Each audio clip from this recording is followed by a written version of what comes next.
مسلم شریف کی روایت جو حضرت عبداللہ ابن مسعود رضی اللہ تعالیٰ عنہ سے ہے اس کو بیان کرتے ہوئے اپنی گفتگو کو سمیٹ رہا ہوں. اگر سمجھنا چاہیں تو صرف اتنی سی گفتگو کافی ہے.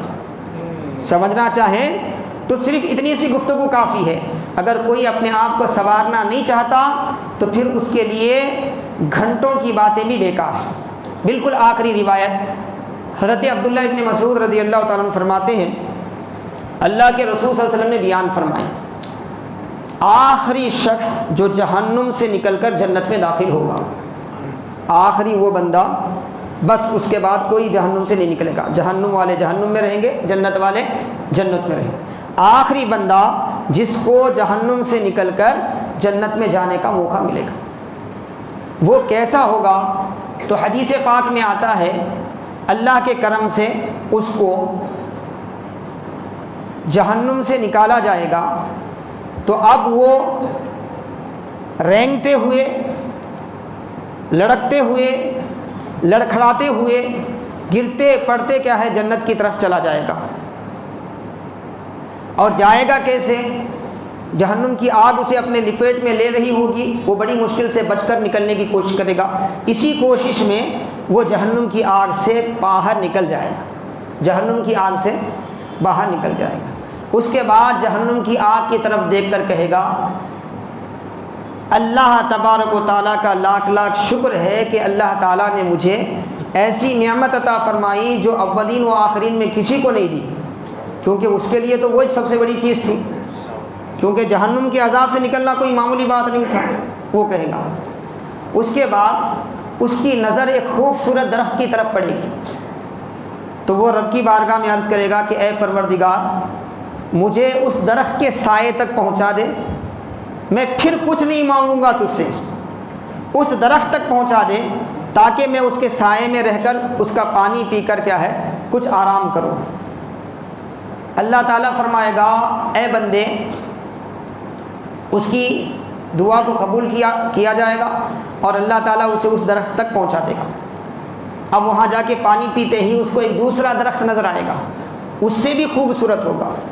تھوڑی دیر خاموش رہے گا, پھر وہ اللہ کی بارگاہ میں عرض کرے گا کہ اے پروردگارا مجھے اس درخت تک پہنچا دے, میں اس سائے میں کیا ہے آرام کروں, کچھ وہاں کا پانی پی لوں, اس کے علاوہ میں کچھ نہیں مانگوں گا.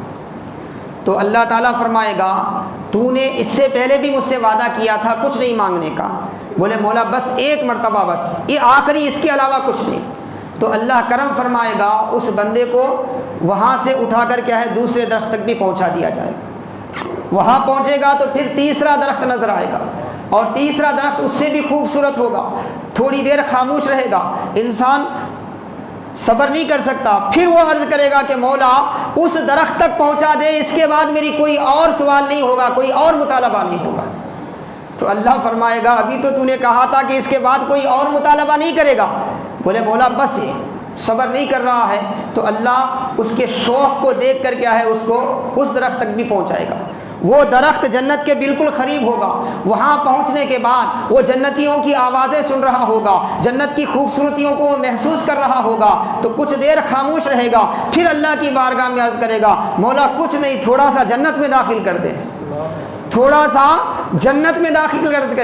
اللہ تبارک و تعالیٰ فرمائے گا کہ اے بندے تو نے کہا تھا کہ اس کے بعد کوئی مطالبہ نہیں ہوگا, کوئی سوال نہیں ہوگا, اور تو بار بار مطالبہ کر رہا ہے. بولے اے پروردگار عالم بس مجھے کیا ہے اس جنت میں داخل کر دے, یہ آخری میرا مطالبہ ہے, اس کے بعد کوئی مطالبہ نہیں ہوگا. تو اللہ تعالیٰ فرمائے گا اے بندے کیا میں تجھے دنیا اور دنیا جیسی چیزیں عطا کر دوں, دنیا اور دنیا جیسی اور چیز عطا کر دوں تاکہ تو خاموش رہے, اس کے بعد کوئی سوال نہ کرے. تو بندہ کیا کہے گا؟ میرے آقا علیہ الصلوۃ والسلام فرماتے ہیں بندہ کہے گا اتستہزئونی وانت رب العالمین. وہ کہے گا کہ مولا تو رب العالمین ہے, میرے سے مذاق کر رہا ہے. دنیا میں تجھے جو دیا تھا وہ ایسی پوری دنیا اور دنیا جیسی نعمتیں جنت میں دے دوں, اس سے دگنی نعمتیں جنت میں دے دوں. تو وہ کہے گا جنت میں جانے کا جو مسئلہ ہے, یہاں صرف جنت میں جانے کی بات نہیں ہو رہی ہے, رب کریم اپنے کرم سے جنت میں دنیا سے دگنی نعمتیں دینے کی بات کر رہا ہے. تو وہ کہے گا مولا تو مذاق تو نہیں کر رہا, مولا تو مذاق تو نہیں کر رہا. حضرت عبداللہ ابن مسعود مسکرائے, اور اپنے شاگردوں سے پوچھا تم پوچھتے نہیں کہ میں کیوں مسکرا رہا ہوں؟ انہوں نے پوچھا تو فرمایا رسول اللہ صلی اللہ علیہ وسلم نے جو حدیث پاک بیان کی تو انہوں نے بھی مسکرایا. ہم نے اس کی وجہ پوچھی تو رسول اللہ صلی اللہ علیہ وسلم نے فرمایا بندے کی اس بات پر میرا رب مسکرائے گا، بندے کی اس بات پر میرا رب مسکرائے گا، پھر اپنے کرم سے اس بندے کو کیا ہے جنت میں داخل فرما دے گا، جنت میں داخل فرما دے گا.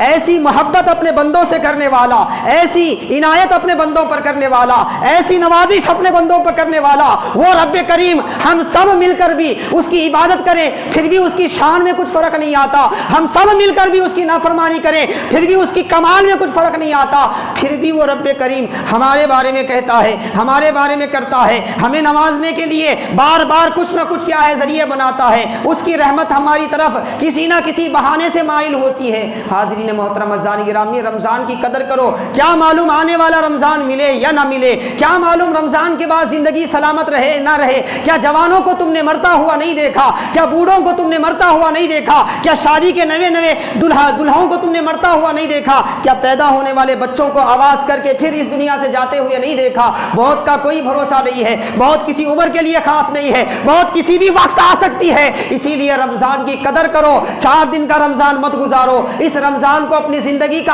آخری رمضان سمجھ کر بہتر سے بہتر عبادت کرو، زیادہ سے زیادہ عبادت کرو. ایک بات یاد رکھو، آپ کی عبادت کا آپ ہی کو فائدہ ہوگا. دنیا میں بھی اس کی برکتیں ملیں گی، خبر میں بھی اس کی برکتیں ملیں گی، اور حشر میں بھی وہ رب کریم اپنے کرم سے بے انتہا برکتوں سے نوازے گا.